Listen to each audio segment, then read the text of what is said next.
Buenas tardes, el día de hoy vamos a hablar sobre la ética profesional en el ámbito laboral.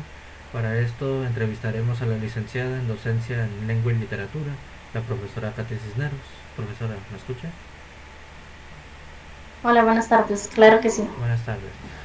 Quisiera que nos contara un poco sobre su experiencia profesional y cómo ha influido la ética en su profesión y en su área de trabajo.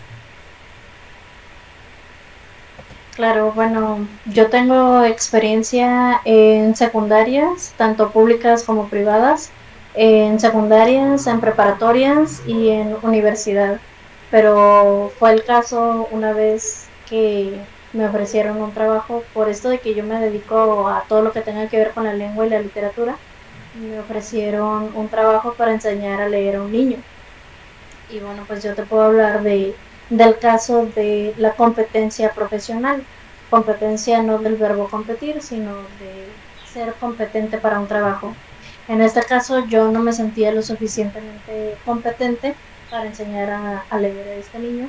Entonces, pues así como este caso, vas a tener otros en los que a lo mejor te están pagando muy bien, el trabajo se adecua a tus necesidades, diferentes situaciones que van a ocurrir y tú tienes que tener la ética de Ujú. saber si continúas con ese trabajo o si lo dejas, porque una de las cosas que tiene que ver con la ética es que tus acciones repercuten en la vida de los demás. Entonces yo mejor decidí dejar ese trabajo y dejar que ese niño aprenda con otra persona. Ok, profesora. ¿Podría decirnos cómo se vive la ética en su área de trabajo con sus compañeros y demás? Pues bueno, yo como trabajo con personitas, pues la ética se vive todos los días, pero un momento exacto te puedo decir como el momento de las evaluaciones, que bueno, nosotros tenemos alumnos de todo tipo. Hay mucha diversidad en cuanto a los alumnos. Tenemos alumnos con autismo, con Asperger, con hiperactividad, con déficit de atención. Y bueno, los que no tienen algún trastorno tienen otro tipo de problemas, problemas de depresión, ansiedad, etcétera, ¿no? Entonces, cuando llega el momento de las evaluaciones, muchos alumnos no entran en tus lineamientos de evaluación. Entonces, tú tienes que hacer lo que llamamos una adecuación. Y pues no, la verdad es que no hay algo estandarizado para hacer una adecuación. Entonces, pues la calificación es prácticamente a tu criterio. Y si tú no eres una persona con una buena ética profesional, pues vas a afectar al alumno, ¿no? Entonces, este podría ser un buen ejemplo. Ok, muchas gracias, profe.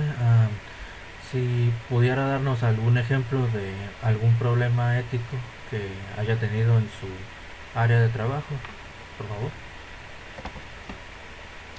Bueno, yo empecé a los 23 años a dar clases y en muchas escuelas pues no te toman en serio cuando eres muy joven.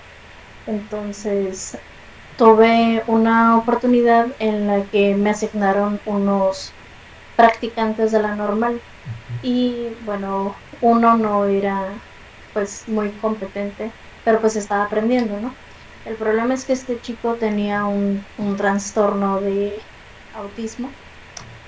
Entonces, pues había muchas situaciones con los alumnos de malas interpretaciones. Por ejemplo, si los alumnos se reían, él interpretaba que se estaban burlando de él y cositas como estas, ¿no? Entonces, un día tuvo un enfrentamiento con un alumno a la hora de la salida. Para esto yo no estaba en la escuela ni nada. Entonces, él salió de la escuela y los alumnos empezaron a reír.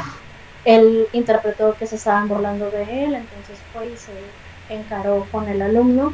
Al día siguiente fue con la subdirectora a decirle el problema que había tenido con el alumno, suspendieron al alumno y aparte pues quedaba su expediente y todo.